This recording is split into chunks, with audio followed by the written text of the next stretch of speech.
G'day, mates, ladies, welcome to another GuitarWank podcast. Happy Memorial Day. It's Memorial Day here in America. Big long weekend for everyone. We salute and remember all those that have fallen in military service, active military service. So it's a pretty big deal here, big day.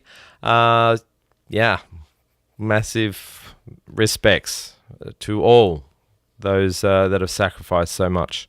So it's a big day here. It's a big day for GuitarWank. We have another great episode with Mr. John Suhr. Thank you, John Suhr, again. We've been getting lots of great feedback, and people have been saying this is some of our best shows, episodes, which probably not that hard to achieve. But we really appreciate the feedback, and we're so happy that you guys have been enjoying the John Suhr sessions, we'll call them. We had an absolute ball sitting down with John. He's such an easygoing bloke, definitely a guy you can sit down and have a drink with and just shoot the shit for an hour or two, as we did. And it was really great. We're going to have to get John on again, because I don't think we can leave it there. There's so many great stories we could delve into with John. And so many questions, but lots of fun. So here's the last part of that hangout session with John. We're going to bring a lot more. I think we're going to have this week Dr. Z on GuitarWank Extra, I think we're calling it. We had Mr. Todd Sharp from Todd Sharp Amplifiers last week, and a lot of people were liking that. And this week we're going to talk to Dr. Z of the famous Brad Paisley and Joe Walsh, and another great guy. So interesting talking to these guys. I'm really enjoying it because they've got such great stories, and they're all characters, and it's a lot of fun to hear about, if you like their products, how they came to where they're at now, and all that stuff. A lot of fun. Anyway, so we'd like to thank our sponsors as usual. Suhr Guitar and Amps and pedals and everything else John Suhr makes. Thank you so much for the support. We really, really appreciate it. Also, My Music Masterclass, Wire World Pro Audio Cables, Jimmy Dunlop, Dear Area Guitar Strings, riffmasterpro.com. What am I missing? Is that it? Oh, Sennheiser microphones, of course. And also AEA ribbon microphones. And just great products. Check them out if you don't know them. Keep all your emails coming. GuitarWank@gmail.com. Also, go to the website, GuitarWank.com. We have a new website, ladies and gentlemen. Finally, we got one done. So, big thanks to Denise for that. But go there, check it out. I think we're going to have a blog or message board on there, so you can post stuff and talk about stuff or abuse us publicly on there. So that'll be fun. Check out the new website. What else is going on? I think that's it. So let's stay tuned for the rest of John Suhr, which was fantastic. Remember, Dr. Z coming out this week. That'll come out later this week, maybe Thursday or Friday, and we'll continue with that. And keep the feedback coming. We really appreciate all the support. If you feel like donating, donate. And let's get into it. What do we have in store for the listeners this week? Mr. John Suhr, Scotty Henderson, and Bruce Foreman.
I'd say probably, working just the fact that Knopfler brought me in to work for he did that album with Bob Dylan, and I'm not really a huge fan of that music, but Mick Taylor was playing on it. Yeah. So I got to meet Mick Taylor, Robbie and Sly were the rhythm section, and that was a hoot because they wouldn't let me tune his bass, or I had to tune his bass when he went to the bathroom, and don't let him see you tune his bass.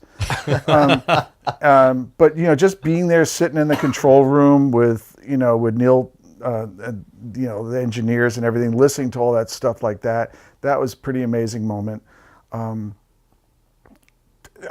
Meeting Landau, meeting Lukather, just the fact that I was kind of, I see Lukather, he gives me a hug. I mean, I did nothing but listen to those Starlix videos and try and oh my God, videos. Yeah, all of us.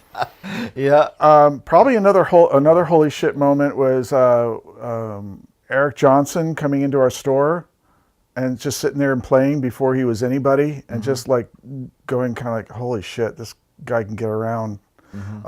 Chet Atkins and Mark Knopfler jamming in Rudy's. Oh, damn. And Chet Atkins, they took 2 guitars off the wall. Chet Atkins is playing one of my custom guitars that was like super death metal with a Space Ace finish where I basically put pearl. I put powdered pearl on the black finish and blew it across, so it looked like comets, and like with a Black Floyd Rose. Chet was playing that guitar with EMGs, and those 2 jamming in the store. That was amazing. I think my life has really been.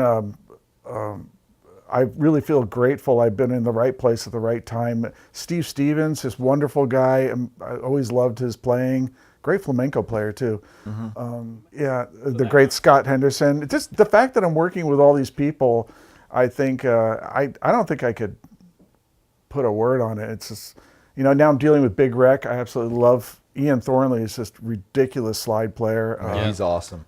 Got great really voice good. Too. Great artist. So underrated. I mean, it breaks my heart that, and I think my whole thing about like women ruining music. It's like if you want to listen to great commercial music, listen to Big Rec. I mean, the guy just sings live like I don't know how he does it. Yeah, he's really good, man. He's a talented guy. Just it breaks my heart that they're not huge here. I mean, they're big in Canada, but nobody knows who they are here. Right. Yeah.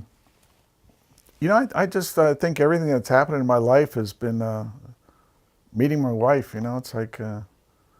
Where do you see the guitar playing going in the future? And we've talked about this on the show.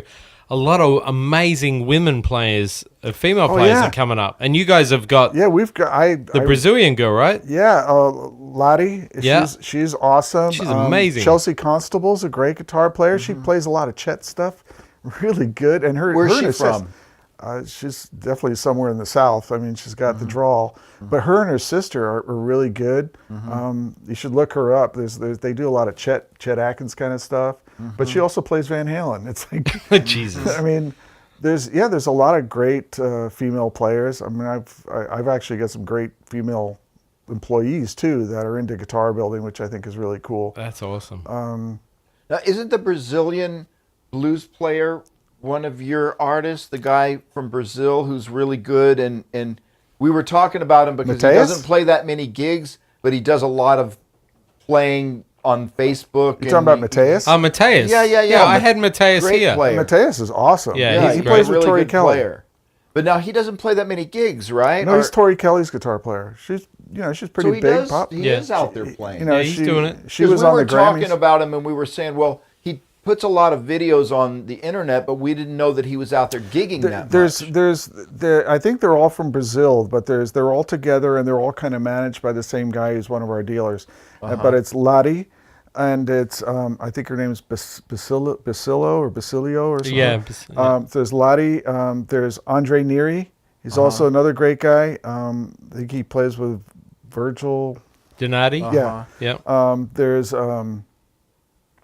they're all together. Mateus, he's with them too. And actually, I think they all moved out here. Yeah. They're all living here. Mateus just lives over the back here. What's the guy's? He's the guy I know you're talking about. The guy you I forgot what you called him. Not the musician, but the other guy. Phil. Phil. Yeah. What did you call him? He's like their manager. The manager. Okay, Yeah. so he's their manager. So I Phil think is the guy I know. He's the one that hooked me up with the clinic in Sao Paulo when I was down there. Yeah, he's a great guy yeah, too. I know Phil. Phil's a nice cat. Yeah. Yeah. Okay. But yeah, they're all amazing players. These Brazilian players are ridiculous. Yeah. Yeah, there's a jazz guy. You probably know who he is, but he's like, wow, he's really good. He's a young Brazilian guy, and he plays like not a 335. It's more, I don't know what it is. Oh, meeting Clapton. Anyway, I gotta, you know who he is? I gotta know about Chico that. Pinheiro. No. He plays finger style, and it's almost a solid body, but it's a little bit bigger than a solid body. But he's just got like this finger thing going, and he's playing these he's incredible. He's kind of like the Kurt Rosenwinkel of Brazil, kind of like. I just wondered if you knew who he I is. mean, maybe I do, but I bet you do, but Yeah. you don't. But he's really great. Anyway, sorry. You and Clapton, that goes in your 5. Yeah, I got was a that question. Because you're an amp. Amps are such a big thing. If you could name me 3 classic amps, not one that you built, but 3 that you think need to be in the Amplifier Hall of Fame that you would put in there, what would they be? 3? 3, just 3. Well, the Plexi. Okay. You can't deny Marshall the Plexi. Okay. Is there a year on that? 69, I guess. They were all different. That's the only problem with Plexis is everyone is a little different. Is Like 69 the Holy Grail? Well, no, I'm not going to say that because Right. you never They're all know. You never different. know. Doesn't matter. Yeah, But they're all a little different. is Plexi a short Plexiglass front. nickname? Okay. It's a nickname for something. I mean, the metal panel. There were metal panel Okay. ones right after that, which were also cool. So the amps, plexiglass but just, front, that's just why it's that called basic Plexi. circuit, a Okay. vintage Marshall 4-input. Okay. I mean, Okay, there's one. and I'm going to lump 50 and 100 watt together, even though they're pretty different. Okay. The 410 Bassman, but that's also kind of like a Plexi. It's just with 6L6s. So I don't know if I can. But the speaker setup, I'm just asking a question. The John Suhr Amplifier Hall of Fame.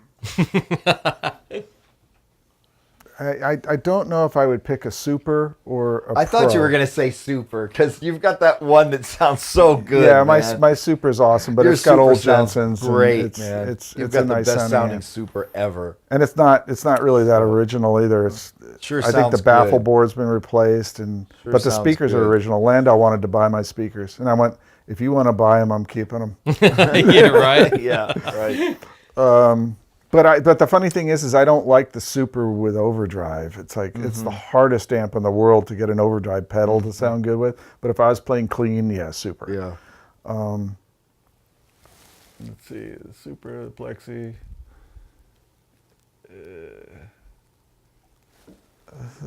It's tough. I've had high watts. They didn't really do it for me. Voxes? I'm not a Vox guy. They're Yeah. too thin for me. Yeah. Maybe with pedals I'd like them, but yeah, they're an odd duck to me. Here's a funny story, a quick one. I was a huge Brian May fan. Just like when the first Queen album came out, I was like, where the hell did this come from? Yeah, right. It was like out of nowhere. And I was listening to Kiss, and then Queen 1 came out, and then Keep Yourself Alive, and I'm like, holy shit. I So- would say they're better than Kiss. Oh yeah, I think a little bit. Kiss's drummer little lives next bit. door. Well, funny. There was some good Kiss though. Funny There enough. was, I mean, but it's like Steve Hunter played a lot of that stuff. I mean, there was some good guitar I players. actually like some Kiss, but Yeah. Queen, man, Jesus. Oh yeah. I So mean, my father represented deluxe hotels around the world. Right. It was so he was always in Europe and everywhere, just look, the hotels, and he was in England, and I said, Dad, you got to bring me home a box. Because I'm really into this guitar player, Brian May, and he uses one, and I really want one bad. So he's like, okay. I didn't know how heavy they were. I didn't know how big they were. My father was probably 50 at that time, and he lugs the Vox all the way through the airports, brings it home. Whoa. You know, Wow. and it's like, and I go plug it in, and I play through it, and I'm like, ugh. This doesn't sound like Brian May. I'm like, I thought my father was gonna choke me. He was like, "You freaking ingrate! I dragged this all the way through the airports, and we weighs 100 pounds." But What did make it sound like Brian May? Why it's his turning it pickup. up? It's his pickup setup. It's the fact that did he use a pedal with it? Yeah, he used a treble booster because he always ran his pickups in series, and then he'd throw one out of phase and do weird things that made the guitar dark, but it gave it gain, and then he'd use a treble booster to crank it. But I think he used the normal channel, the Vox, not the top boost. Okay. And so, I mean, I tried to gig Lots with of the Vox, tricks. and I was like, I sold it in 2 minutes. I think it blew up before I could even sell it. You weren't going after the Beatle tones? I didn't, you know, I really You weren't wasn't. into I George really and wasn't I was more into Steppenwolf, not really the Beatles. Right, yeah. But I need to quit. I have a question I for need you, to John. I didn't name Oh, You didn't sorry. name Oh, you got three. one more, You one more, you got one more amp. one more. So So the Super was the second. You like the 10s Plexi more than the Super. 12s, right? Of Oh, the what is Pro. well, I don't know. I like deluxes are a little flabby to me, flabby. And that's why that's kind of the Bella I kind of designed to combat that to Right. get Because you. I mean, I got a Pro, which is just like a Super with 12. Yeah. 10s. It's just the thing. My problem with that circuit is that you can't turn the bass up. You can't get bass out of it without getting it farty. You know. Well, what if you get away from Marshall and Fender? Is there any other amp that comes close to the Plexi and the best Fender in the world? Was there another company that you really respect as much as Fender or Marshall? Supro? Like I'd have to say Kelley. Kelley. yeah, I'd have to say the Kelley. I played Kelley's for years, and the Kelley, even though I think it's got heritage of Ampeg and different amps, it's really its own deal. And I think Jim Kelley is probably one of the more underrated amps out there. It's a glorious sounding amp. I mean, I brought that one for you to hear. I saw that when I walked in, and my heart skipped a beat. Yeah. And what about Dumbles? Like his signature. You know, I don't really know what it is, but what do you The call Overdrive it? Like, Special or something, or isn't that what it's called, or what is it Yeah, called? Like yeah, I think the Overdrive signature. Yeah. well, you double know, amp. but the Dumbles are kind of a takeoff of a Fender. You know, so I don't. I mean, and It's the kind of other- a modded Fender. Well, kind of, yeah. And the thing about Dumbles is that they all sound different. Right. I mean, I've seen a lot of Dumbles. I've heard a lot of Dumbles, and I've heard one that I was like, this is a real great one. Actually, it belonged. What's the guy's name? Was it not Rotella, Tommy Rotella or something like that? Tom and Tell. Yeah, he had one, and his was one of the best ones I ever heard. And he brought it into Bradshaw's, and he wanted a preamp, a 3+ preamp, and so Bradshaw goes, "Well, we'll trade you." And he was like, "Okay." Oh, no. And Bob and I were looking at each other, going, "We're gonna make some money on this one." and then, but like just before, he eventually said, "Nah, I changed my mind." I'm like, okay, but you know, I don't know. You know, I'm glad to hear it. Dumble's great and everything. It's just the prices are kind of obscene. Yeah, and, they're pretty pricey. And- you'd say. And dealing with a really eccentric guy. and they're that's unobtainium. another- Yeah. You know, you can't get one. I tried to send him a customer who was a good player, and I think I even had tapes for him and everything because I knew the way he dealt. And he goes, and he didn't even want to listen to the tapes. He was like, "Yeah, nah." He goes, "I'll do him an Ultraphonics mod, but I'm not gonna build him an amp." Well, I remember I sent him a guy that I know and you know, and I can't mention his name, but he really wanted a Dumble really bad. Yeah, I know. And he sent a tape of himself playing to Dumble, and Dumble said, "No, I'm not gonna build you an amp." If people sold cars like you sell amps. I would really, sorry, man, but you can't drive. Is this he still Chevy. doing You're it? just not good Huh? enough. Is Dumble still doing it? Like, or is he retired? Still is. I Yeah, don't think he's making a Overdrive Special unless you really are somebody who No, loves. he's modding amps. Yeah, he'll do the modding, Ultraphonics. right. You So know, let and me I have ask a you- friend that has two of them. and they really sound great. I gotta Yeah. admit, they sound great. I know, but you know, I mean, is it a and I mean, $10,000 But I mod? want to tell you the truth.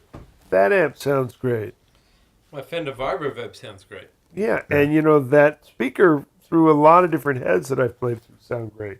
I mean, great is great, you know. I mean, but again, I'm not doing to an amp what you guys are talking about. So, I John, mean, it's as if we're discussing giraffes and zebras. Right, maybe I'd say, I'd probably say the Kelley, or I'd say an Ampeg. Like I used I to, love those. I used to play through a B15. I like those are that good, but one those Ampeg those that- jets, those SVTs, Oh, those yeah. jets. that's what I had, an Those are SVT. Yeah, Those are it was great cool, man. amps. It sounded great. And yeah. and Supros. Or I don't know if you play any of those old ones. The Sun 2000 Leslie West played through. I don't. He just that thing ripped. So, John, let me ask you this, and you don't have to answer if it puts you on the spot or anything, but are there any, like, current amp builders such as yourself that you really have a lot of respect for, that you would say, like, yeah, that guy really makes good amps, or would you rather not say because you don't want to leave out some and say good things about some guys, not say things? I know that's maybe a No, I got a better but- question. Yeah, I got a better question. Who do you But hate? but no. This is like his question, but a little easier to deal with because Okay. you don't have to get in, You're gonna mod my question. My question is not putting you in a corner like his. All right. Are you like the solder sniffers that thinks you're the only person that can build a good amp? Gosh, that's a worse question. No, but now you don't have to say it was good or bad. Now you know that that's what he thinks of himself because he's not talking, so he's saying, "Yeah, I'm the fucking god of amp builders, and everybody else sucks." If it's not that. I think that there's plenty of guys out there. You know, most amp builders are not engineers, and there are a lot of amp builders who didn't do their homework, and actually, there's a lot of amp builders that are flying by the seat of their pants, and so it's hard for me to give them true respect if they haven't done their homework. Right. You know, it's a kind of painting by numbers. Uh-huh. You know, anybody can build an amp. It's like you can go buy a guitar and a body and you can put together that. I think there's guys out there that do good work, but if there was an amp that I truly loved, I wouldn't be building amps, because the only reason I'm building amps is because I didn't hear what I wanted to hear. Right. There's definitely guys out there that are doing great stuff. I mean, Bogner's a great guy. I like him. Soldano is an awesome guy. Most of us are all friends. Rivera's a great guy. Right, and You it's know, a community, right? It's a community. I mean, like, we don't all us guitar players, we don't all play the same, but we sure respect what everybody else is doing. And we either don't do it because we can't or we don't want to. But, you know, I mean, it's a community. You're not talking about, like, I mean, because let's face it, I go to a lot of the guys who fix my amp. And that's where I get the solder sniffer idea, which is just like, you know, every one of these They're guys, jaded. every one of these guys acts like an amp can't be good unless they fix it. You know, an amp can be. I look at plenty. And of I'm thinking to amps. myself, God, there's all these great sounding amps in the world. And there's no way you can be fixing them all, and you're laying this shit on me, and like I'm having to listen to it because I just basically want my amp back. You know, here's the. And you're not going to get it back unless you fucking grease the wheel, man. Come on, man. Every nod of the head is one less dollar I have to pay. That's right. Yep. All right, hold it. I gotta hear what John's gonna say here. No, I was just gonna say that you know I've heard amps, but I'm like even going back to plexis. Like I've opened up like Steve Stevens' amp, his old plexi, and it's a freaking mess, but it sounds glorious. So it doesn't necessarily need to be neat inside to be a great amp. But there's I'd say, Soldano is one of the first amps that I opened up and I went, the guy really cares about what he's doing. You know, whether you like the tone of the amp or not is a different story. But the guy builds a fine amp. At least I'm talking about the SLO 100, which was his flagship. Mm-hmm. You know, I don't know of any of his new product. I really respected that guy, and just like Tom Anderson was for me for guitars, Soldano was like my guy that I would call up and go, hey, you know, and Soldano was the kind of guy that would encourage you. He goes, you know, he wouldn't say change this and change this. He'd go, well, this is what it's going to do and this is why. So he would encourage me to fuck with my own amp. He goes, if you don't like what I did, that's cool, man. You know, I understand. He goes, you want to change this, change that. If you want to do this, do that. But I think I really respect him. I really respect amp builders who do all their own shit.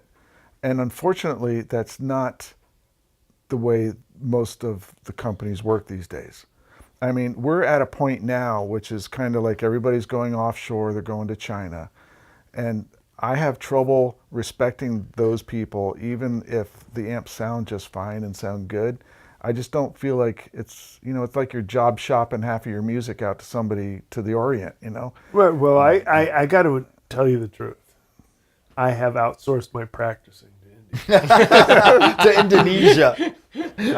For 60 cents an hour, I can practice. I knew. I heard it. I heard it. I outsourced mine to Indonesia. Okay. Yeah. So, I just want you to know. But John, if you had to say, like, if you took, like, say, let's just say in a nutshell, you take all the amp builders out there that are building amps, would you say that the fault of the amps are that they don't sound good, or the build quality is not good, like in other words, not roadworthy, or like they're really built like shit, or is it both?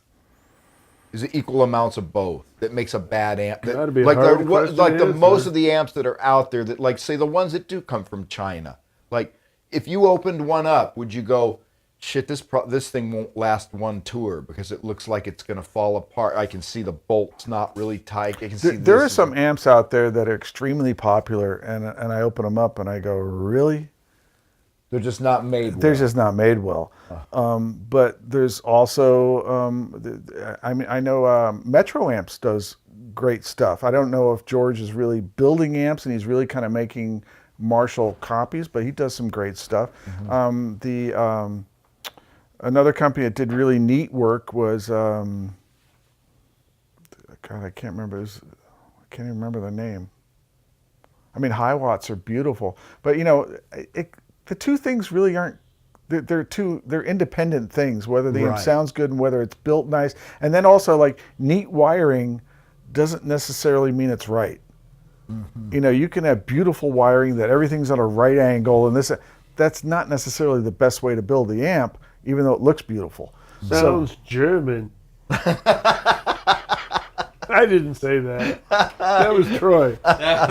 Yeah, Troy's a racist. No, I wasn't talking about Reinhold. No, I was just talking about. We're gonna have him on the show, so he's gonna say a lot of shit about you. I was talking about the German. No, I like Reinhold. No, believe me, I'm not talking. I am not talking about him.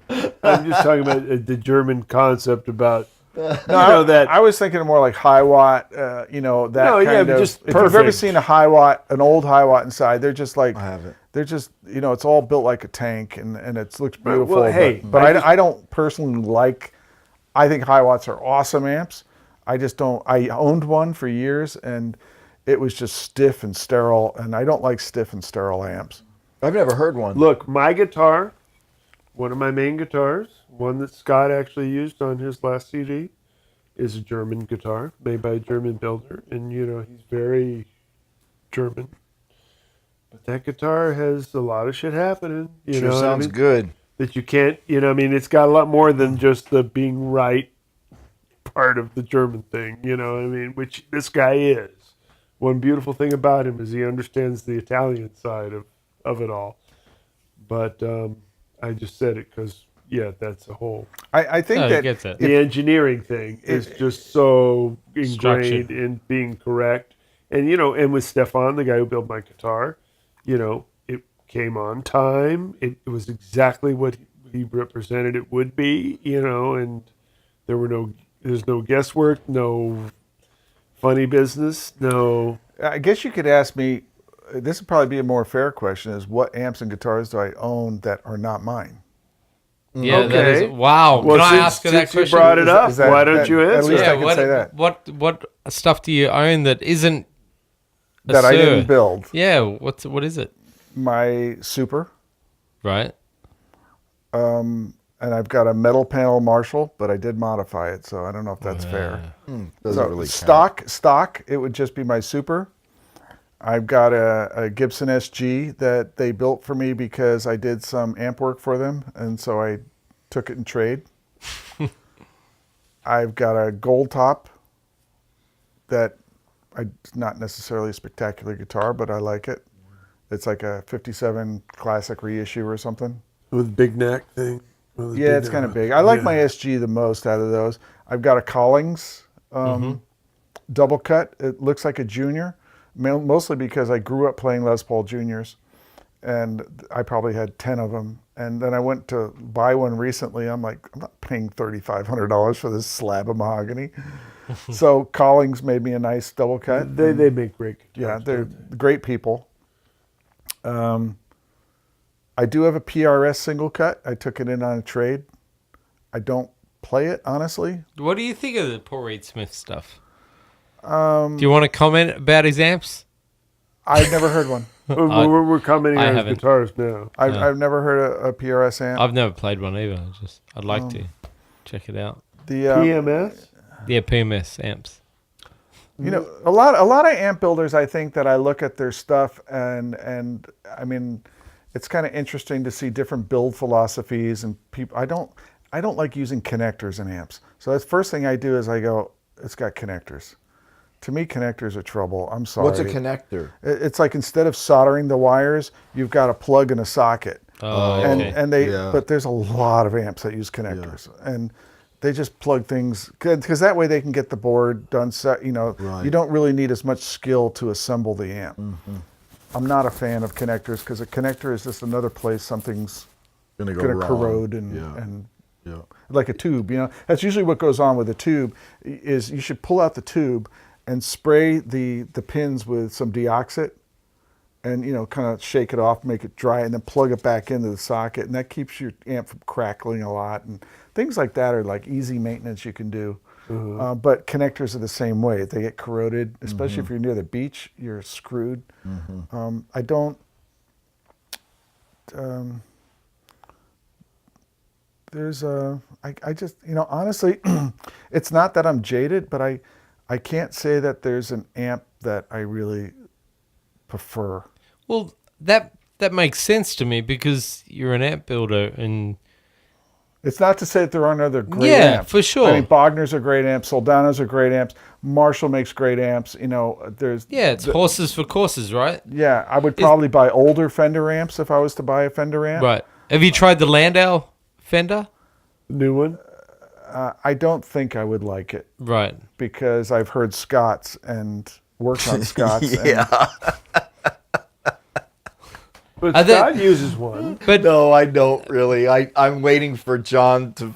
but finally hold it. build my is own. it I don't have to use that Hold piece it. Last of time I heard shit. you had Is one. is it I hate exactly it. what Landau uses? I mean, Landau's going to sound great through a fucking No, sandwich and Troy, piece of shit. Troy, he wouldn't be using that amp if he was playing in the Raging Honkies.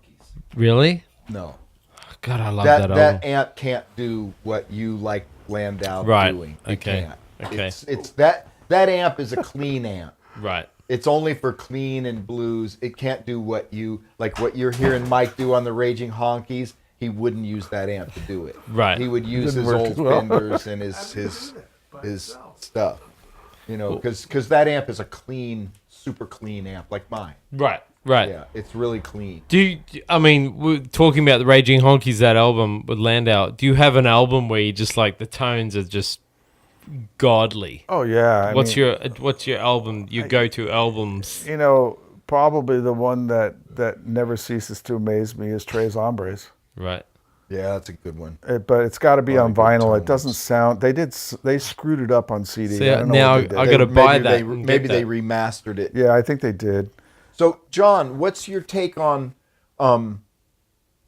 you know, like what I noticed, like say, and maybe this is a question you don't want to answer either, but A lot of this- questions you don't. I know, you know. Are we going to talk about religion or politics? No, I'm going to talk about what I'm talking about is the difference between the really expensive, super beautiful gold hardware, look what I just bought kind of guitar versus the guitar that just looks average but sounds really amazing, like a vintage guitar or something. Do you think that the market is changing toward like the most beautiful wood, the most beautiful paint, the gold hardware? And because you mentioned Paul Reed Smith, and to me, Paul Reed Smith sort of represents that crowd of people that aren't really musicians. They're more doctors and dentists who just want a guitar to hang on their wall and brag about because it looks so gorgeous, but it doesn't really sound all that good. And that's just me. And sorry if I'm offending Paul Reed Smith fans. And doctors and dentists. Or doctors and dentists. But, you know, I mean, to me, it's like once a guitar gets to be a certain weight, like once it weighs about 40 pounds, it just sort of sounds like an amp, you mean? Sounds like a rock. And it, no matter how beautiful it is, it's not going to sound good because it weighs 40 pounds. Well, you know, but I don't know. There's been a shift in our company in the past year where I'm now in total control, and I really wasn't in 100% total control like I am now before. And I am not about putting lipstick on a pig.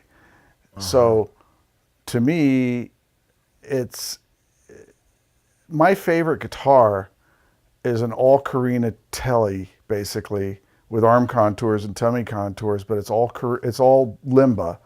And Did you say Korean? Carina. Oh. Carina is actually, I believe, a trade name that Gibson used for the Flying V's for the limba wood that had the yellowed finish on it. But people typically just call that Carina, even though it's actually limba with a yellowed lacquer on it. But my favorite guitar is it's just basically a Telly, but with my pickup and a Pa Faro fingerboard. It couldn't be more simpler, and it's beat up, it's antiqued. And I didn't really necessarily build it. It was just a guitar we built, and I picked it up and it was light, and I just loved it, and I just tweaked it for myself. But I do like beautiful quilts and stuff like that, but it breaks my heart when I put a ding in it. And that's the reason why I kind of like playing the antique guitars, not because I'm fooling myself thinking I'm playing a 40-year-old guitar, but You care less. You care less about fucking it up. I do think that there's a place for the exotic woods, and there's because they maple sounds different. Well, I'm not saying at all that I think all exotic looking beautiful guitars sound bad. I'm not saying that at all. I'm just saying, what I'm asking is, do you see more people interested nowadays in guitars because they're so beautiful? Like in other words, do you get more orders than you used to get for like really incredible looking quilted wood tops and stuff like that look amazing, and gold hardware and stuff like that? And people wanting to pay for that much more for it? Because, you know, I guess it probably costs more, right, to make a guitar like that? Sure. I mean, the woods get ridiculous in their cost. And I had no choice but to pass. Where do they come from, these kind of woods? Well, there's like wood brokers. Really? Yeah, you can. You want some crazy black walnut. You want some crazy koa.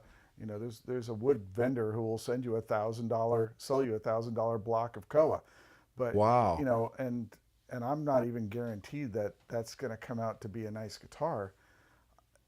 I think what my customers want and what I personally want are two different. Yeah, it might be two different things. And sure. And it's also because, unfortunately, and I don't think I'm offending my public, and there's nothing wrong with a hobbyist buying a great guitar and enjoying life. I mean, you only live once. Sure. It's no different than somebody buying a Porsche. Right. Are you really gonna go more than 80 miles an hour on the freeway? I don't think so. Right. And you're not going to race down the freeway. So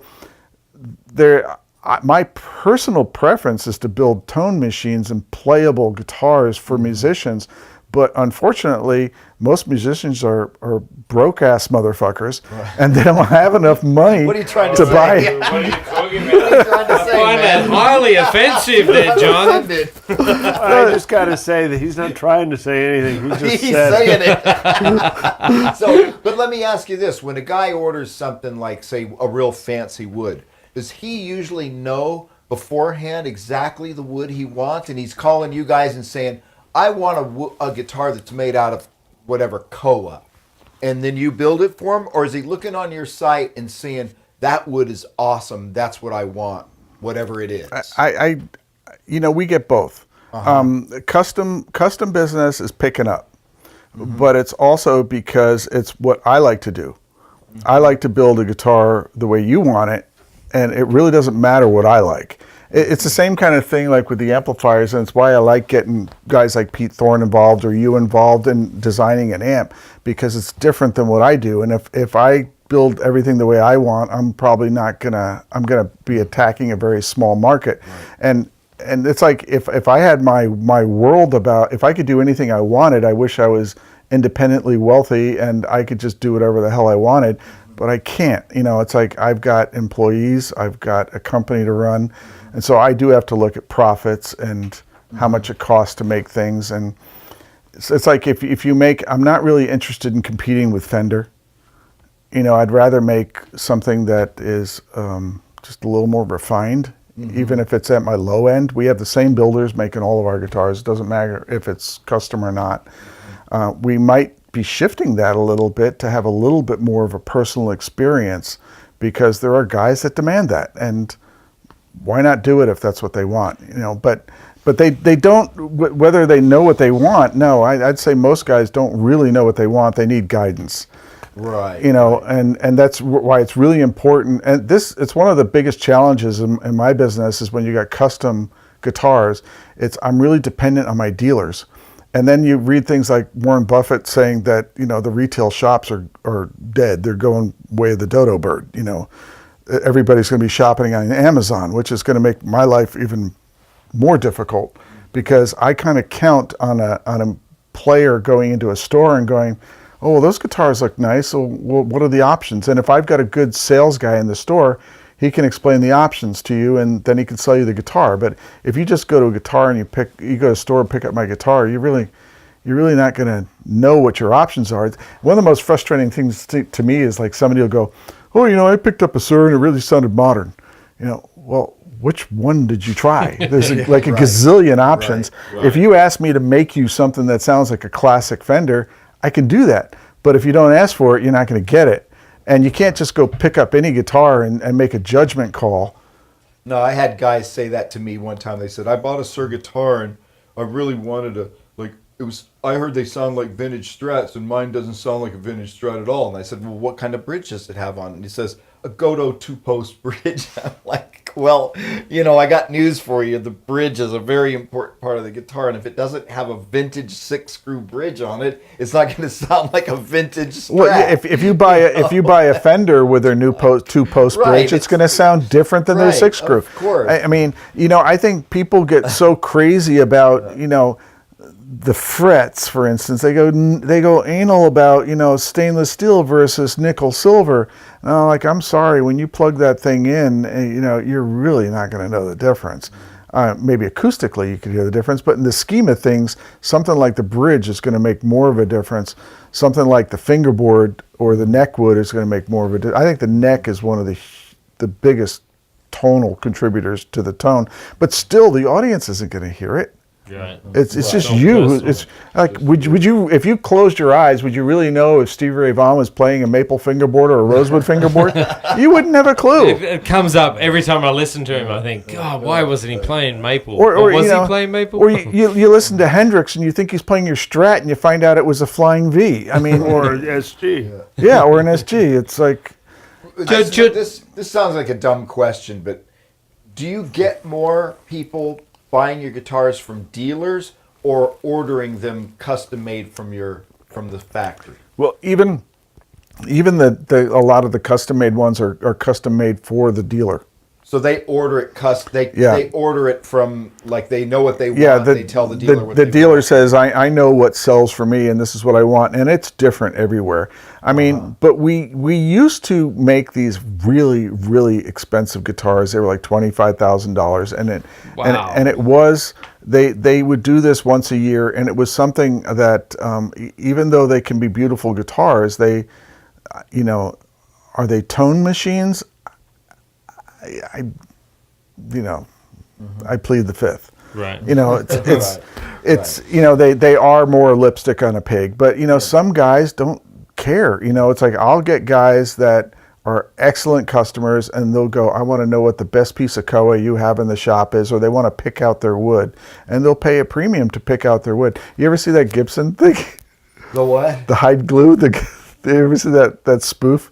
No. I'll show it to you. Oh yeah, I saw that. What is it? I'll explain. I'll show it to you later. It's pretty funny, but it's like I'm anti snake oil. You know, to me, everything this world is it's complicated enough not to listen to science, and so there's a reason for everything. And I just don't believe just because a guitar is old, it's going to sound better. But there are things that if you were to say, John, what would you build yourself? Well, it's like, you know, we just did this run for this one dealer that was river recovered wood that I never really thought anything that much about, but it's, you know, 200-300-year-old wood that was sunk in the bottom of the Great Lakes, and they call it sinker wood, and they go down there and they dredge it up, and the reason it's different, and I look for this on all my wood, but just about all the wood that came out of the lakes was old, slow growth maple. I tried some and I didn't have the best of luck with it, and because it would still go squirrely on me sometimes, because it's not, you know, just because it's slow old growth and it's got tight rings on it, and it's you really don't want this is the most frustrating thing to me, is when people say this is a great guitar, feel the way it vibrates. That's not a great thing. You know, you really don't want the guitar to vibrate that much. It's not an acoustic guitar. You know, it's like, you know, it's a jazz box or something. Yeah, you're looking for certain resonance, but, you know, I'm sure you're familiar with things like wolf notes. Sure. You know, and that's kind of what makes it what it is. Yeah. It's what makes an acoustic guitar. Well, on electric, those are usually dead spots. Right. You know, because you don't want your guitar to be all vibraty, because then where does the string go? It gets absorbed into the guitar at those frequencies, and that's what causes dead spots. So usually on a guitar, you want your woods to tap tone high, you know, electric guitar high frequencies. That way, that's like, it puts it out of the range of where you're playing. You want the string to vibrate and the pickups to pick up that vibration. But this slow old growth wood, I had it roasted, basically torrefied, which you've got on your neck, your favorite neck. And that in combination with the old growth wood, it's every single one I picked up was just like, wow. This guitar you just hit acoustically, it just rings. You just know it's going to be great. So that kind of stuff, but it can be stained, it can have stains on it, it can be really gnarly looking.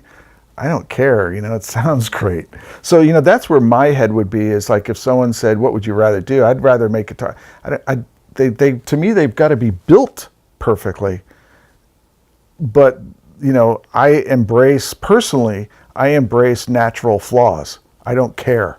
But one thing that bugs me about some people is they will get very nitpicky on like this has a little stain right here, you know, that's not, no, it's fucking like, annoying. yeah, but did you hear the voice of the guitar? Did you plug it in?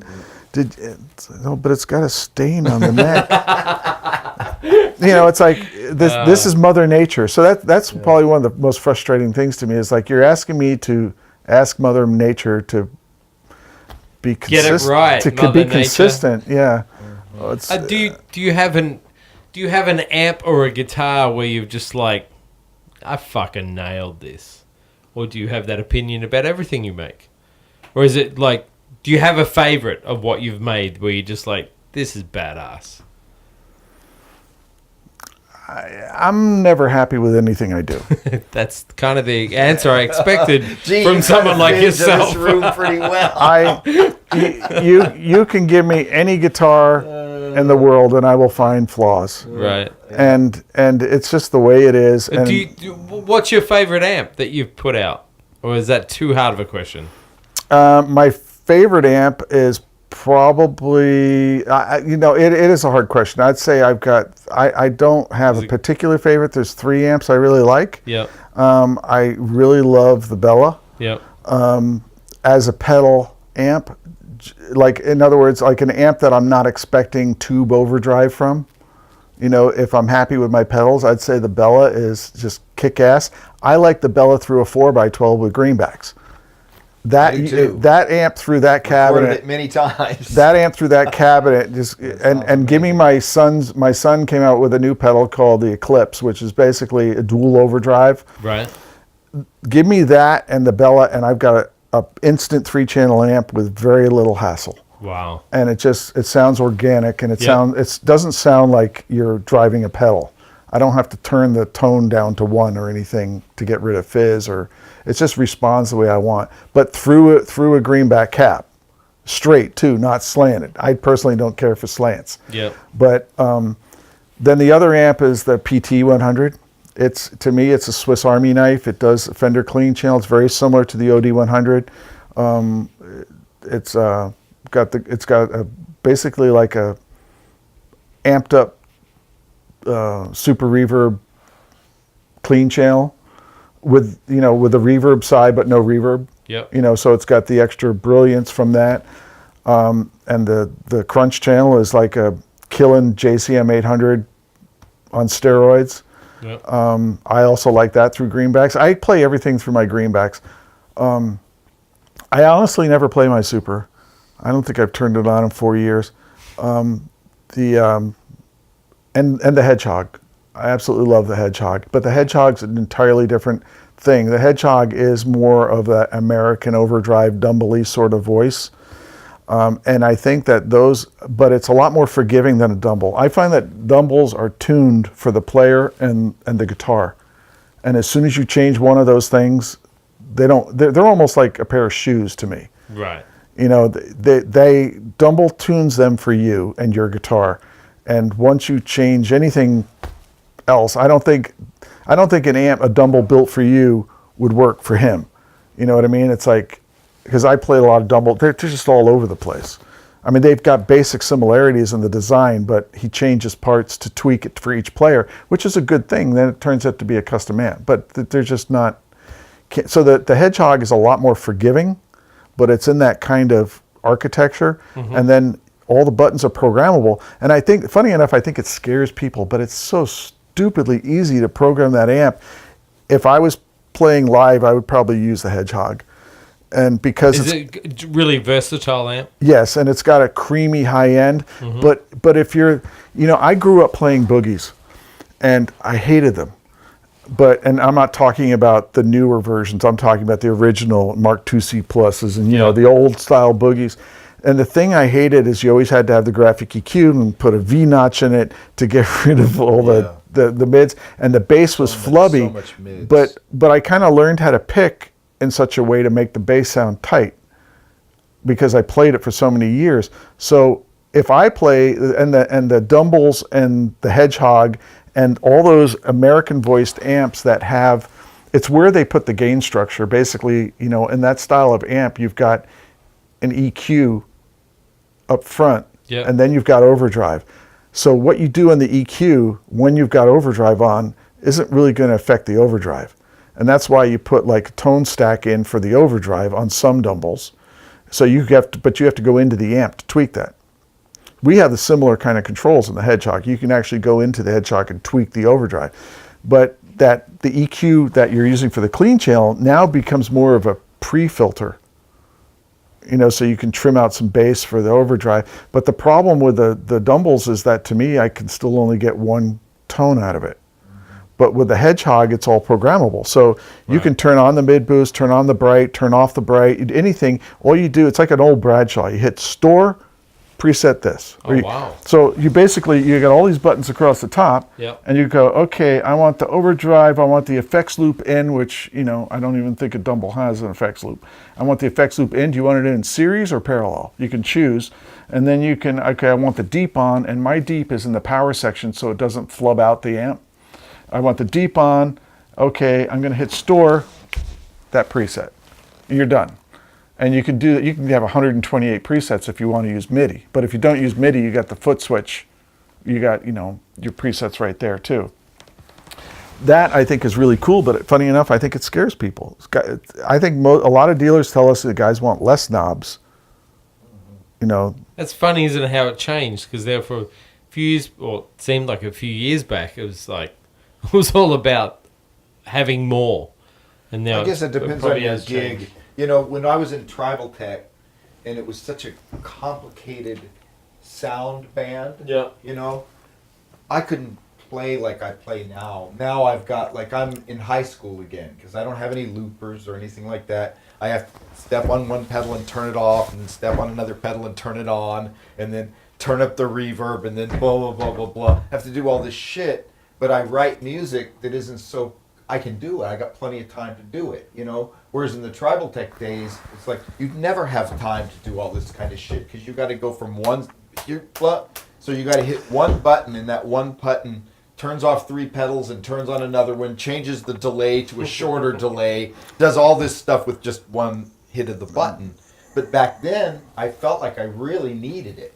yeah. You know, Right. now I don't feel like I need that anymore, really. You know, crazy. but there's still a lot of guys that do. Yeah. Because if you're playing a pop gig, and that's another thing about the great thing about the amp modelers is you've got presets. So boom, you just go from one thing to another, and boom, you've changed everything. You've changed 20 parameters at one. You can do that. I'm putting together my pedal board with a Boss ES8, and that's a great unit. You can reorder your effects on the ES8. It's a great sounding It's a unit. great But doesn't switcher, it right? have a buffer in it? Well, everything's got buffers. Your pedal's a buffer. I know. That's what everybody keeps telling me. But every time I try a looper, I hear this high-end fizz with my distortion that I don't hear when I don't use a buffer, and I don't know why it's making it sound You are like using that. buffers, though. You know, saying you've got a buffer is like, it's like saying you got a tube amp. You know, there's a gazillion ways to do it, and anything that converts high impedance to low impedance is a buffer. But do you think that there's a looper out there where I wouldn't, because A looper? I just remember Bradshaw's looper. You know, Oh, you mean switcher? When you say looper, I'm thinking you're meaning a looper. no, no, I mean a switching system like Bob's thing, where you have the pedals in the drawer, and when you hit a button, the pedals are always on, and when you hit the button, it either brings the pedal in or out of the signal path. Well, if it's done with a relay, it's done with a relay. It's not going to be any different than switching it on and off with your pedal. Well, I guess it was because there was so much cable that it was really dull, and you had to put a buffer in there. Are you to talking about make the it old right. systems? Uh-huh. The reason is a lot deeper than that. The reason is that he used a certain kind of switch chip that would have a tendency to pop unless it was loaded down. And so he'd load it down, and then it actually dragged down the impedance. And the only thing that can drive through those loaded down switches would be a buffer.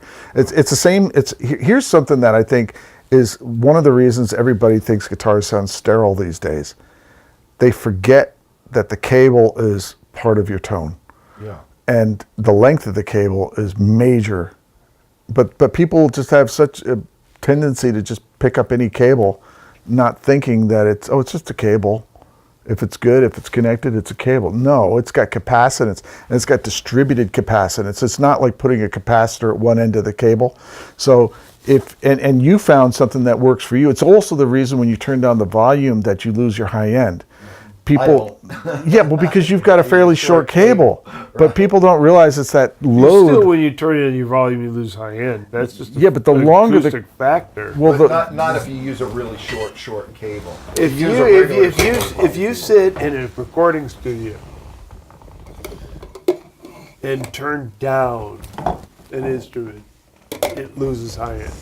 But there's a reason. Not that much, though. Not that much. If you use I'm sure there is a reason. Like, it can be avoided. But but there's a fact. I mean, it's just a physical fact. You know that the amount of presence an instrument has in terms of volume, you hear more of the high end. I mean, we've done that in mixes for forever. I mean, I've heard it not just myself, know what you're saying. but saxophones and basses. Yeah, okay. Well, you're talking about the but you're psychoacoustic. talking about like acoustic stuff. I'm talking about like the difference between, like, say, if I turn down my guitar from 10 to 7, I really wouldn't hardly hear much of a treble loss. But if I was playing through like a 12-foot or 15-foot cable, I would really hear a big, huge difference between 10 and 7.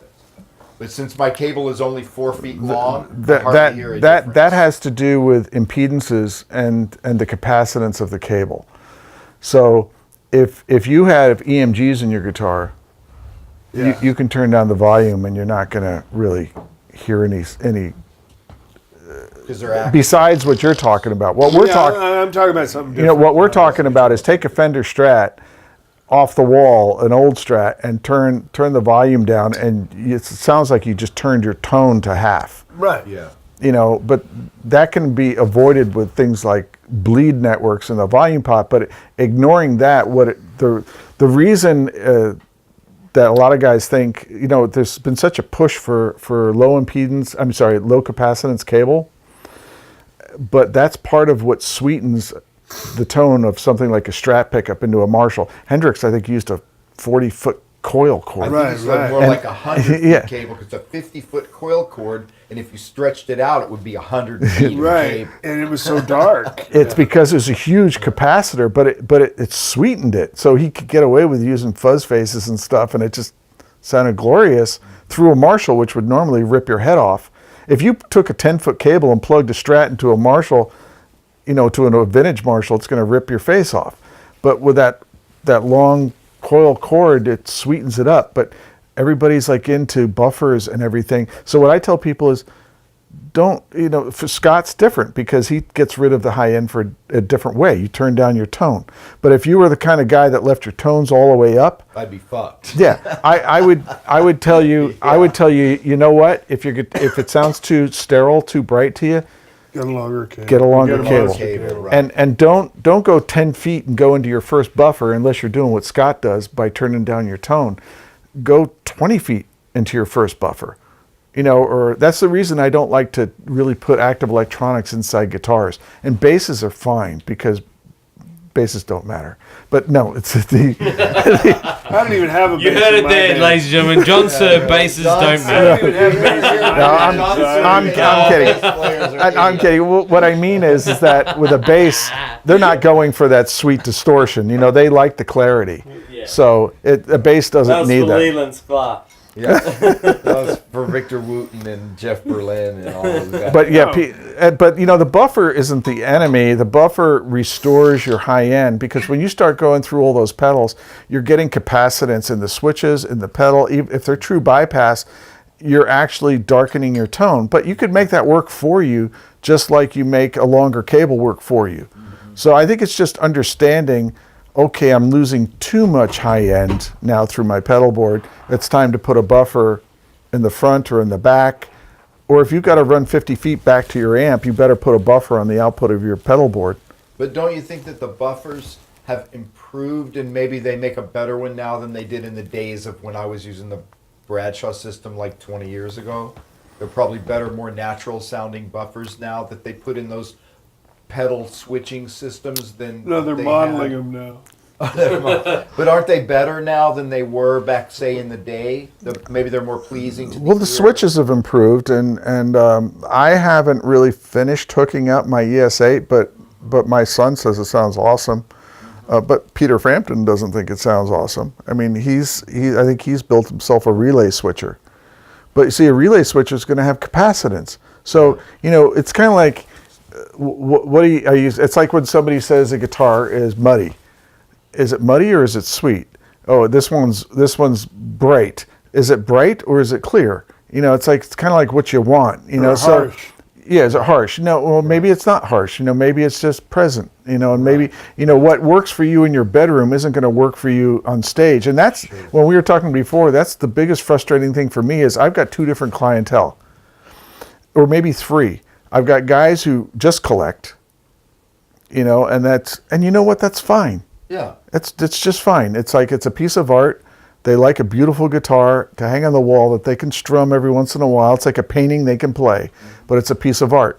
Then you've got the guys who are amateur players, and they play for enjoyment, and they're make YouTube and Facebook videos. Yeah. Well, I'm not going to say which ones are good, but there's a lot of guys who play for enjoyment who are still good guitar players, but they're never probably really going to play on stage. But so they've got a different requirement. The amp's got to sound different. And that's probably my biggest complaint about some of the amps out there in the market is I feel like I design my amps to play on stage. There are other amps that you can play a bar chord on it and they will sound just fine.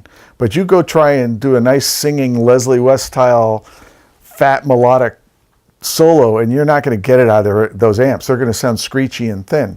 But you can play a bar chord with tons of distortion and they'll sound fine because they don't have the bass in the preamp. They put the bass in the power section instead of the preamp. There's like a fine balance of where you let the frequencies be. If you put too much bass in the front, it gets flubby. But if you put it in the back and you take it out of the preamp, then you get a fat tone, but when you go play a single note, they sound thin. So it's kind of like there's such a balancing game. You kind of know what guitar do you need to play. That's why this is something I'm thinking about. Is there a way I could design custom amps? You should model it. Sorry. I would if I could. John, I What do would. you mean custom amps? Like you mean a custom amp for every player? Yeah. Every guy gets an God, amp. but a lot of But then you'd players have to. a lot of that's what players, Dumble does. A lot of players play in the bedroom and then they go play gigs. Yeah, So you got that. Yeah, but you see, the thing doubles. is, and I love that idea.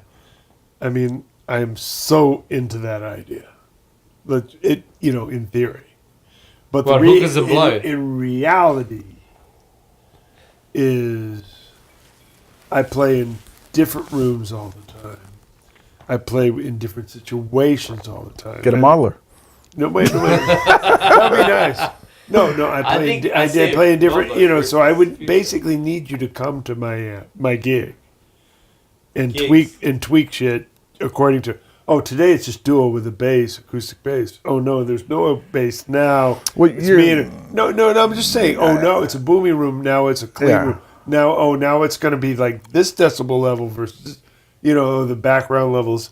I'm just saying that there's a lot of variables here. Oh, I agree. Beyond that, I love nothing more than the idea that I could get you to come with me to every gig. Hold it. And we could say, Bruce, okay, I can hear. But at some point, when does the guitarist just fucking take responsibility for their own shit? Like, Never. the amp guy can only do so much. Never. He's delivering No, an amp. Fucking get your shit together. Well, I'm talking Wait about. a minute here. I'm talking What are you about a talking more. Not you, That not means you. Practice. I'm just saying You're in talking general. about practice. I don't want that. I want to. I'm talking about a more extreme Doesn't, situation. What's that? More- I'm talking extreme? more extreme situation, like the guy who plays in his bedroom to CDs or records or Right, whatever, right. compared to the guy who's playing on stage, anywhere on stage. Right. Chances are the guy on stage is going to need less bass, more top end than you would probably feel comfortable playing in a room. Sure. And because when you're sitting in your room, you want to hear a full tone. You don't have a bass player there. You know what I mean? That kind of thing. And there's guys who there's amps that can sound great in your living room. And this is also, I think, might apply to some modelers, where I think they can sound better than a tube amp if you're playing it in low volume in an area just where you just want to play and practice compared to playing on stage. Yeah. They might not cut through like you expect. Oh, I totally agree Or with might you. not I mean, be fat. Right. No, and you're dealing with me like when you say stage in your mind, there's a specific parameter. Okay, I mean in a band, all right? but I'm playing bands. Well, I agree your situation is going to change. The variety of, I think what you're talking about stage is still also goes from everything almost similar to your bedroom to a while. You know what I mean? It's just we're talking about a lot of variables here. The amp, the guitar, the player, the amp, the acoustics, the interaction of the instruments around you. But you're going to have that same issue with every instrument in your band. That's what I deal with every day. Right, I'm just but so pointing you're it out. talking more about room acoustics, and ideally, and that's a huge factor. yeah, ideally you bring your PA, and the PA is somehow tuned to the room in every gig, and you're not. But I'm just saying that it's hard to control something that is half off stage and half in the PA. Right. If you're talking about a more That's intimate true. gig. But you have to remember one thing. The great thing about a really good amp, a good amp that has the right controls tuned at the right spots, is that you can compensate for different room sounds Totally, by totally. by just tweaking the amp. And I mean, Yeah, it's the like- amp should be flexible the enough amp to is- get. And I've the never same with played- the guitar controls. Yeah, but I mean, I've never had an amp that I was happy with that didn't have the great ability to be flexible. You know, like when I take John's amp on stage, if the room is boomy, I can turn down the bass and get just as good a tone. If the room's really tight, I can turn up the bass. What I love about presence and treble, what I hate about amps that don't have presence. I hate fucking amps that don't have presence because I can't control the high end. Because treble is not enough for me. Like, okay, it's too trebly. Turn down that's bullshit. Presence is Like, totally different. It adds presence gain. is It adds, so yeah. completely different than treble. You know what I mean? So if you really want to be able to tweak the high end to the nth degree of what you really want, it's great to have an amp with presence and treble because they interact with each other and you can really fine tune the high end. Oh, You know, and that's totally what I agree. love I about mean- that's what I love about, you know, my amp that John makes for me is that it has it's the Marshall design that has the presence. What is that and amp? treble. Let's see. What is that amp? It's the what? Well, my amp is We don't sell very many of his amps. Yeah, he doesn't sound very mine is basically just a Marshall with an effects loop and a master volume.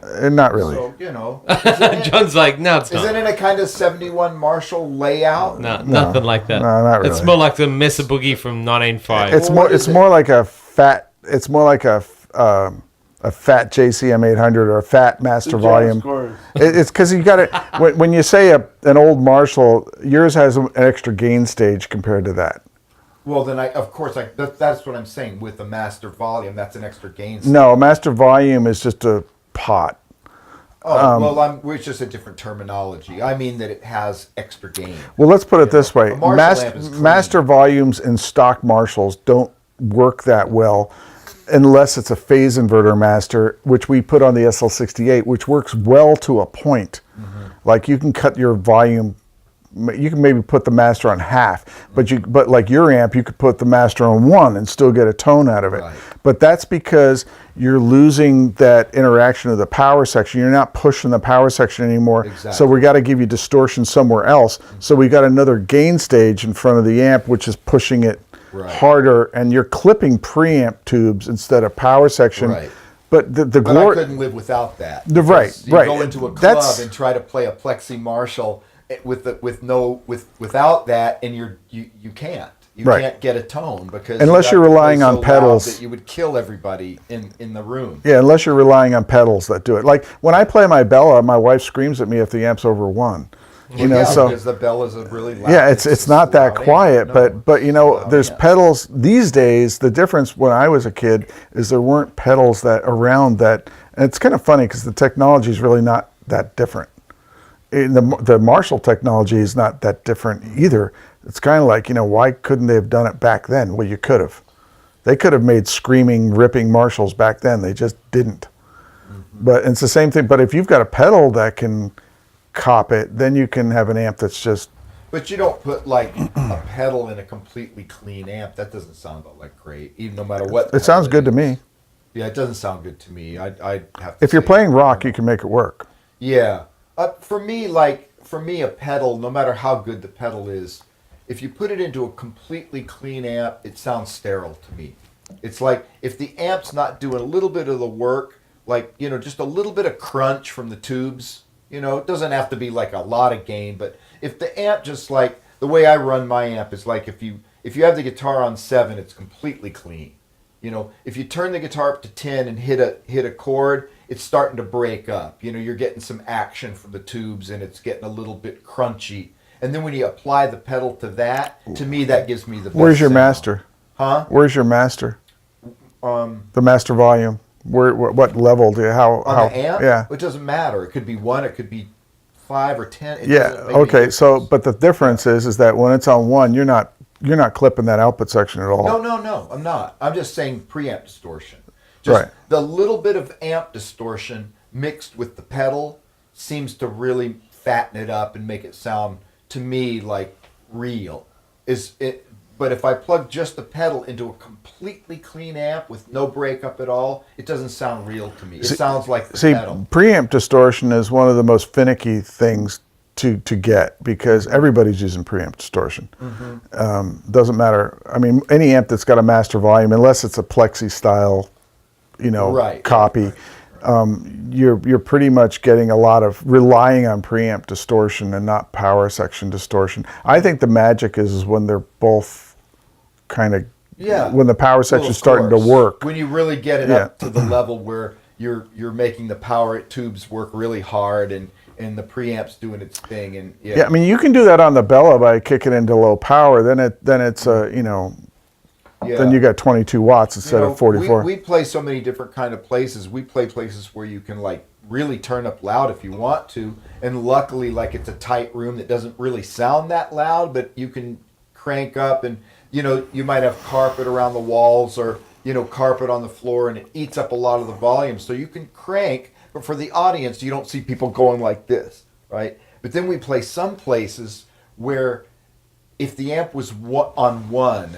you'd see the person in the front row going like this because the stage is actually an amplifier. Like it's all hard surfaces, concrete floor, concrete ceiling, concrete walls, and if the drummer just goes like this on the snare drum, you get a migraine. You know what I mean? And those kind of gigs, you just can't turn up. So what you're telling me is you like tubes cooking, and that's probably the reason you'll never like modelers. Well, I guess, yeah. You get a Variac a tube or the brown box. a tube is running. It's brown for a reason. The B plus feeding a tube is 250 to 300 volts usually, and so that gives you tremendous amount of swing on tubes, and that's one of my biggest beefs about solid state, and or modeling, except for the Kemper, because the Kemper is more like capturing a picture, but you don't get that swing in the dynamics.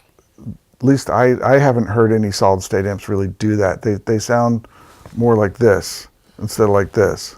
I gotta say, I heard Pete's demo of the Kemper, and I was like, me and Adam had that amp at my house for a whole day, and we couldn't get anything that sounded even remotely as good as what Pete had on his demo, And I'm thinking maybe they just improved it. Maybe it's just better now. Well, it's the same box. I mean, they've got updates. They must have had some They serious update the whole 'Cause, interface and everything. when I got it, I Yeah, think the it was interface very is first fucking one that horrible. I came mean, out. like, what are we, 1992? Well, when I got the Kemper was when True Tone asked me and Fucking Adam hell. to God, evaluate that wasted it my German. for to see if they wanted us to be a dealer. And I think it was like one of the very first ones they made, or it was just coming out. So maybe they've really improved it a lot. Or because, just go on your iPhone. They've got. I like it all, but still, and I've tried all that stuff, but I just Well, I can't either. maybe I'm too old to enjoy it. I John, had the Axe Effects over at my house. Look. couldn't I do spent it. the entire afternoon practicing. Imagine how stupid I am. I wish I could. John, talk to me about your relationship with Jim Kelley and how did you guys get together? We were a dealer for Kelley's, and actually I sold Mark Knopfler his Kelley's that they used on one of their tours. Rudy was just a dealer, and it's just a very pristine. It's just a real organic, natural amp. I mean, no master volume, so it's not quiet. Jim is a bass player, and I don't. I mean, he's built some overdrive amps, but that's really not his thing. He likes EV speakers. Right. I like the Kelley into a 4x12 with greenbacks. It's just I always seem to go back to that. Yeah. And Chinese greenbacks at that. Yeah, me too. That's funny. Were you greenback or creamback? Greenback. But they make Greenback. cream. They make a creamback. So there are creambacks Yeah. and there are greenbacks. Yes. So he was. And which are better? I like It's- greenbacks it's- better myself. Personal choice. I think it's what you get used to. Yeah. Okay. I don't like changing too many things at once. So to me, the cabinet Every stays. time I try to play through another speaker, it just sounds like something broke. I can't get used to. I can't get away from greenbacks. It just But so really we were a sounds dealer like- for Kelley. Green. Yeah. We were a dealer for Kelley at Rudy's, and I bought his amps as well, and I played through them for a while. I did have some problems because the 6v6s during that period, and also I think what happened is originally the Kelleys, it was a voltage thing. Right. Kelleys were designed at around 115 volts at the time, and then the voltages creeped up to 120, and so everything started running hotter. But then JJ's 6v6s now live very nicely in the Kelley. They can handle the voltages, so the voltages are not a problem anymore. But Kelley I don't know how many amps he made, but it wasn't a tremendous amount. And then he went on to work at, I think it was a UC Irvine, in the physics lab, setting up test, setups for students and things like that. And he just kind of gotten out of it. He just, it's not like he went away. He just wasn't building amps anymore. The whole market, of building amps and guitars is not as profitable as people imagine. Right. It really isn't. And it's frustrating, because you're dealing with guitar players, and one of them. I can't believe you deal with guitar players.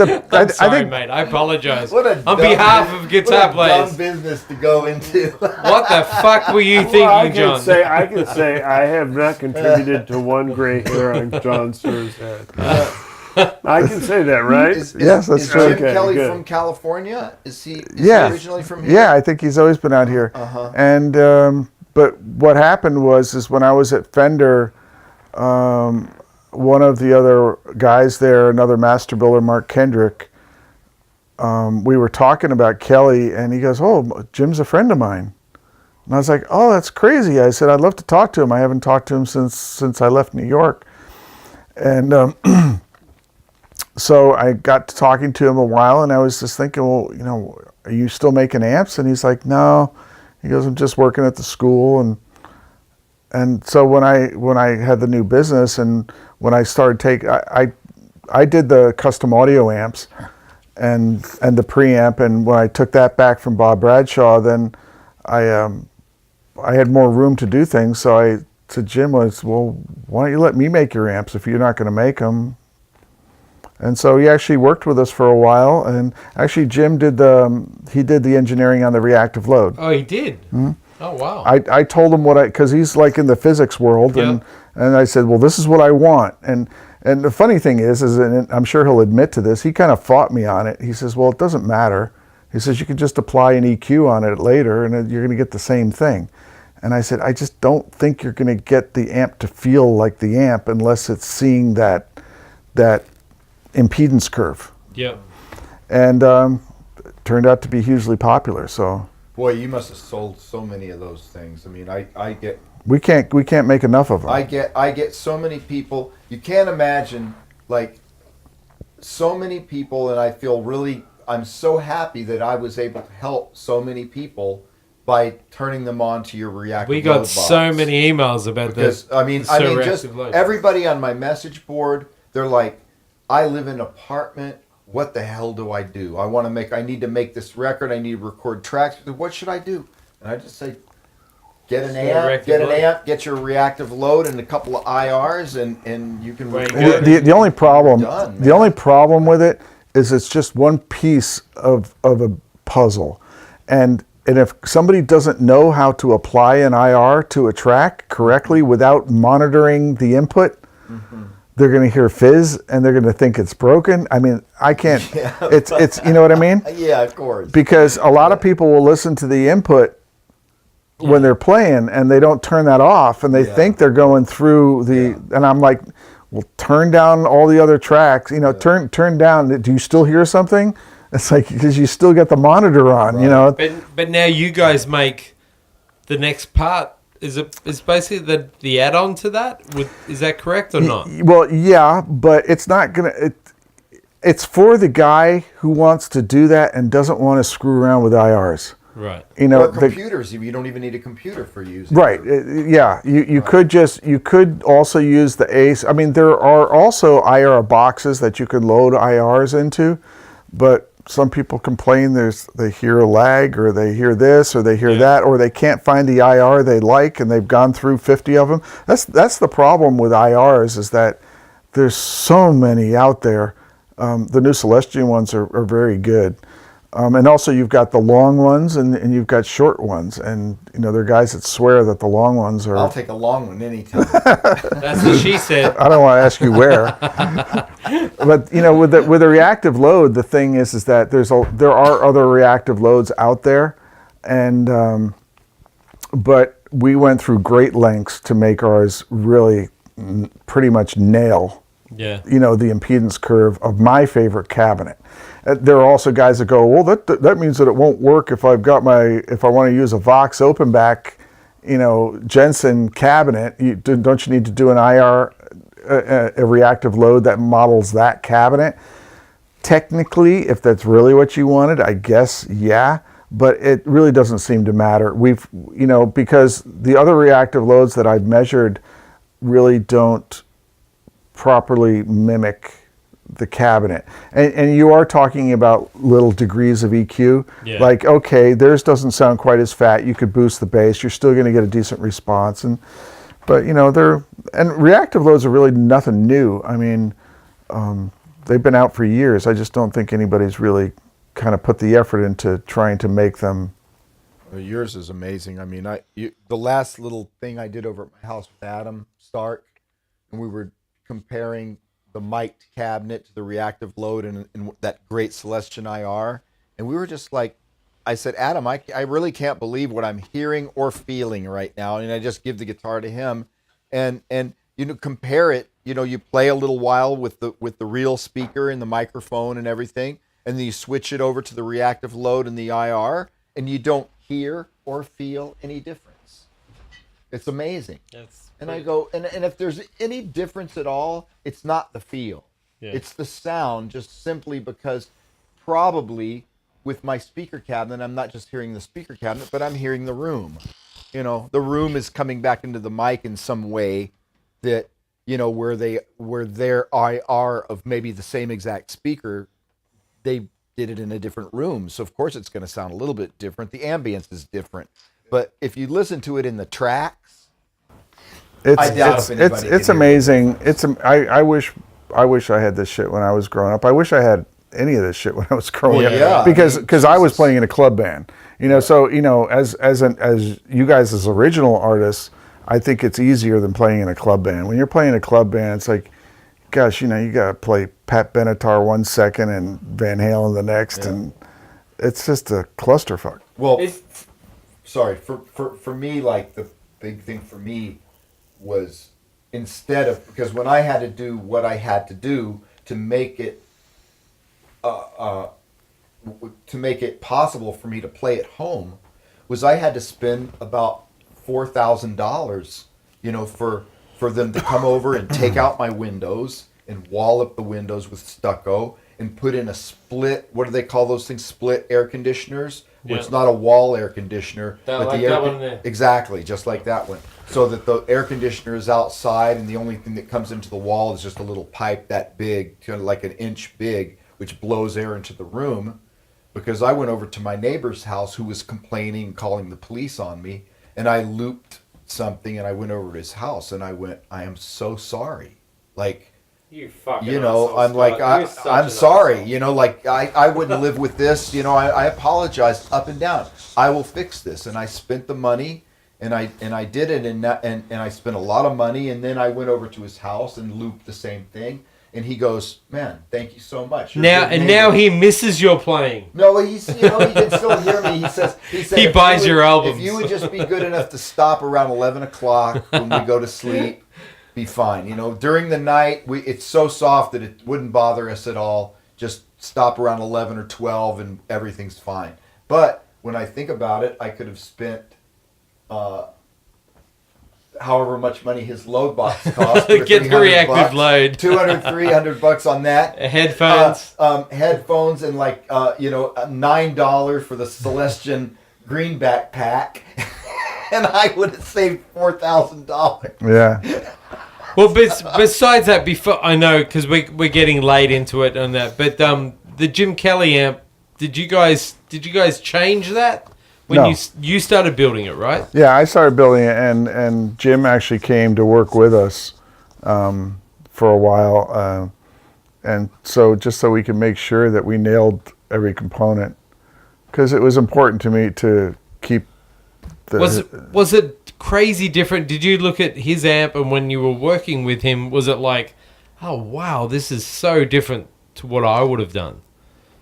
Or was it just... Well, yeah, it is. I mean, because I grew up in the day of high gain, and I didn't like to use... I hate pedals.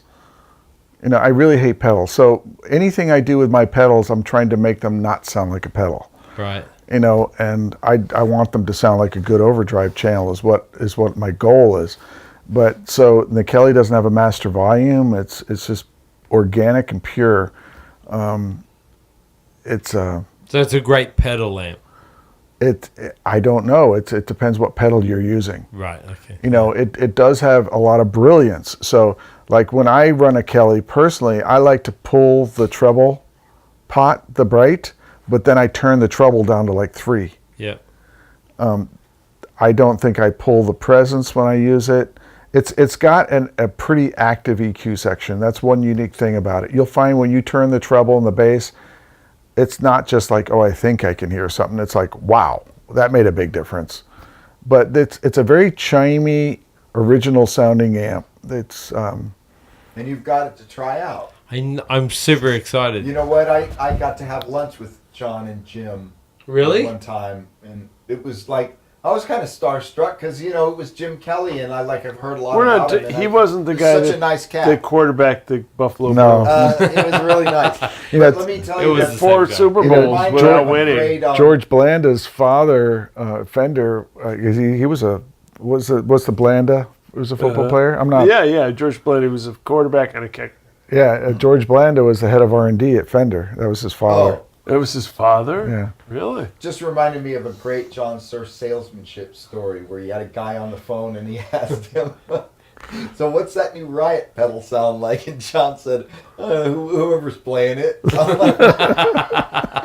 I'm like going, yeah, super salesmanship. Well, this It's true. This is my favorite when I'm listening to Bob Bradshaw on the phone, and I guess the guy said, well, I'm just, I know, is this guy used to call us like every week, and he describes his voice because his name was Hank, and we go, Hank, it's no different than what we told you last week. It's really about Eddie's hands. It's not about his amp. It's like if you get this amp in this cabinet and you do this and you play like Eddie, you're going to get there. But he disguised his voice. And finally, Bob picked up the phone. I'm like, Bob, it's Hank again. And he goes, oh. And I'm listening to Bob, and he goes, why don't you get your own tone, man?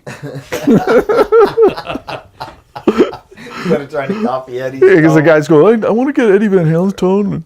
All right, this brings up a good question. What pisses you off about guitar players? And, come on, you got to be honest. You got to be straight up with it. What? I think I need more so scotch. fucking annoying. I already know. He's already told me. Well, tell Really? us.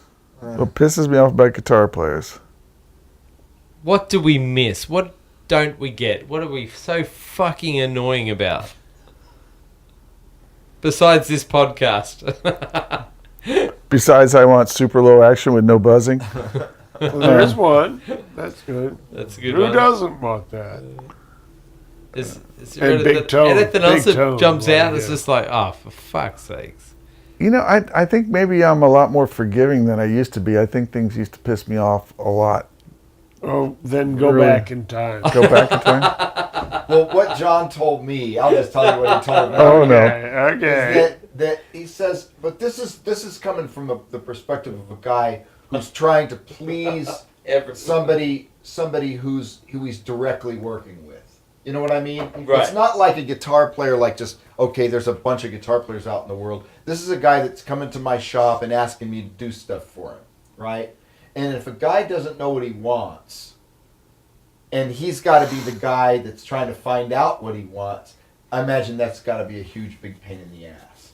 And from what I've heard from John, I can't mention names, but there have been guys who have come to the shop and said, "Make me this." So John makes him this, and then he says, "Well, I hate it," and then we'll change it to this. Well, I like this. This is it. But then he comes back a week later and says, "I hate this too." and it just goes on week after week, man. month after month, and you can never please the guy because What was that guitarist's name? I think that what I wish guys wouldn't change their gear so much, and they would learn how to get what that instrument does and use it and play instead of chasing You're dragons. sounding like Bruce right now, John. I don't know why, but Well, I don't mind selling guys guitars because they buy and sell all day long, but I think that gas and ass are taken over the environment. Right. Amp acquisition syndrome and guitar acquisition syndrome. I think that a lot of guys are in love with the idea of buying shit.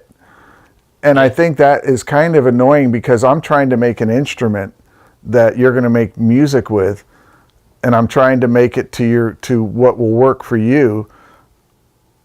But I think that too many people tend to blame the tools. But didn't you blame the tools when you're signing up? Yeah, I did. Yeah. But And that's actually what set you on your exactly. trajectory. But the difference is that I realized I was a pain in the ass, and I basically said that I'm just going to have to do it myself But because. what makes you different? I didn't realize I'm a pain in the ass. Right. Well, Do as I then say, if not you're as I gonna do. if you're gonna be a pain in the ass, I'd say then build your own guitar. Right. You see what it's like. I think it's just that people. I've created my own. I'm my own worst enemy because it's like when I went to Japan once, and they can get so picky. I mean, if there's a ripple in the chrome plating on the neck plate, they just go bonkers. It's, oh, look at this. This is no good. This is not Suhr quality. I'm like, it's chrome plating on a neck plate. I don't even do it. I buy it. It's like, it's a neck plate. You know what I mean? It's like, so I go there and I'm like an infected tone. wiping out in the street. I think that girl probably died. She was just like, I'll never forget the guy that I saw die. I mean, 1 minute he's driving along and he wasn't even speeding. He's going like around 35, 40 miles an hour, and the next minute he's dead. Boom. Yeah, I see a guy. I saw a guy. Just He did the same thing that I did, but he was on a Harley and he couldn't stop, and the carpool lane had stopped, and he didn't see it in time and just. I had to lock up my Harley once, and those bikes are fun and nice, but they're heavy and they don't stop. They don't stop. No, I skidded.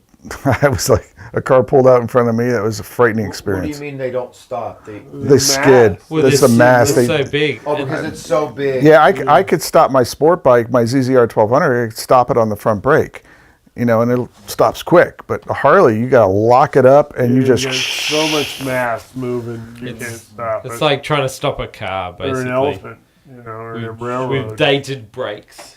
Yeah. Right. Yeah, it's not. Holy shit, it's scary, man. Yeah. My days are done. Yeah, Yeah. And just losing my brother just kind of went. I went. You know what? I'm a little too old to break bones. What was his? How did he? They don't know. He Really? was riding with a friend, and they were like, I think he was in Virginia on a nice day, country road. He wasn't a crazy driver or anything. He was responsible. Yeah. And you know what it's like. If maybe what happened is it happened in a curve, so maybe he took his eye off the ball for a second, and they found him sitting up against a tree, and they just said it looked like he died on impact, and he just hit the tree. But it could have been a deer. It could have been a lot of things. Yeah. He was riding with a friend, and the guy didn't see him, turned around, and just found him dead. And did the friend live? Yeah, he didn't wipe out. They were riding together, and when the guy did, I see. exactly, he wasn't on brother's bike. I see. But when he turned around to find him, the bike was on one side of the road, and my brother looked like he was sleeping next to the tree. Wow. So we never know what happened. We never knew what happened. Wow. I was kind of a little bit annoyed because I was like, why didn't somebody do an autopsy? Because, Yeah, right. if it's something genetic or that I need to know about. And I still have a sister. Wow. Scary, man. Yeah. But yeah, it's better to, Fucking scary. especially my wife won't let me get back on the bike. Yeah. Troy, so what happened to your bike? Is it total? Done. And I don't think it was that the handlebars were snapped off it, and So it's a loss, insurance wise. I guess you don't have to do a lot to a bike before they just write it off. Because there's too many variables. I guess if shit goes wrong, Too but much to fix. yeah, You bend the frame or something, it's toast. yeah. But it was a great Ducati Monster I had, and I fucking loved it. And I had You want a So Husky great. TE610? sorry, You want a Husky? You don't want nothing. Why don't you get a moped? I'm done. I guess I'm done. But it does. It feels like I'm breaking. Or how about a up. GoPed? Do you ever have GoPeds? No, but I heard that joke about a moped, but I'm not supposed to tell it on the podcast, or all the people accuse me of being Bruce Foreman. Yes. What? Yeah, I'll tell it. You tell it. You tell it. What is Bruce. it? What's the similarity between a moped and a fat girl? What? They're fun to ride, but you don't want your friends seeing you. He told it. I dared him to tell it, and he told it. What are you talking about? No fat chicks listen to this show anyway. What are you talking about? Come on. No chicks at all listen. Yeah, no chicks at all listen. Much less any fat ones. Mr. John Suhr, thank you so much, sir. It Thank was you so much. really, Thank thank you, you, John. John. Thank you for having me. Really cool. Thank you so much, and I hope I didn't piss off my customers. I'm going to call him like a guitar player that I am. Hey, don't we When's this done? And I just want to know if you'll come to my gig and tweet my name. I need less customers. Can we talk about religion and politics? we usually get one email. In fact, I haven't said anything about Trump this What's the podcast. point? So There's no weird. point So anymore. weird. There's no point So weird. anymore. I haven't said. How do you like him now, Trump fans? Trump fans. They like it. They still don't get it. They don't really care what he does. Have you seen that? Have you seen that thing in the internet where they say, "Tell us one word"? If you ask one word to describe Trump, it's pretty entertaining. Look it Oh, up. it's got to be funny, man. Controversy is interesting. Yeah. Yeah. That's why I play such controversial music. Let me end. And I've been meaning to talk to you about it. Yeah, let me end this podcast with a short, very we've already short ended it. story. We ended it. Oh, okay. Then we ended it. No, it's still still going. Okay. Well, John has always told me ever since I've known him, because I like to solder myself. I'm a little bit of a solder sniffer. And I can do amp work if it's not too hard. So John always tells me, always unplug the amp and, touch it to ground, let it sit for 15 minutes before you work on it, blah, Touch blah. what to And I'm like, yeah, sure did. Be careful. whatever, John. I don't say that. Right. He always tells me. Just stick always your do finger this, in the always in the do high that, voltage always and then do touch this. ground. So one time I'm over at his shop and he's working on my amp and it's plugged in and I hear this whack! And I smell this awful smell and it's the hair on his arm burning.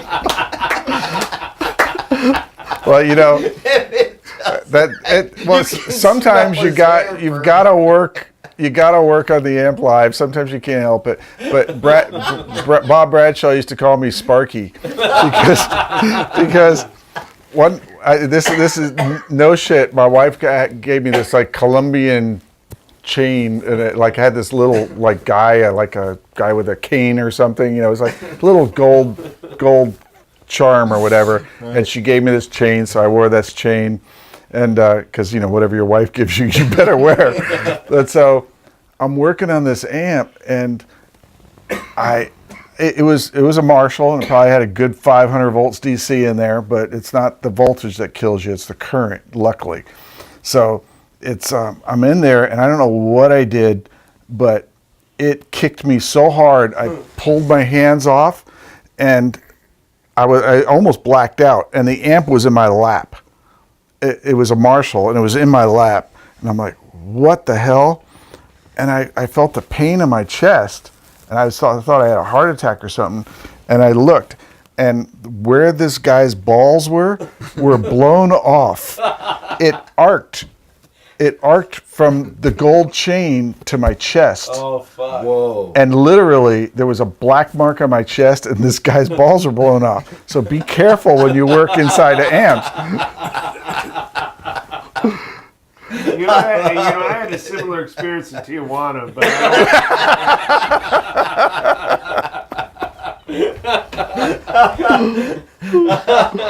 Awesome. All right, guys. Thanks. See you later. See you. I got 2 gigs tomorrow. I gotta leave. Thanks, John. Thank you. Oh man. John, you all right? Are you all right driving?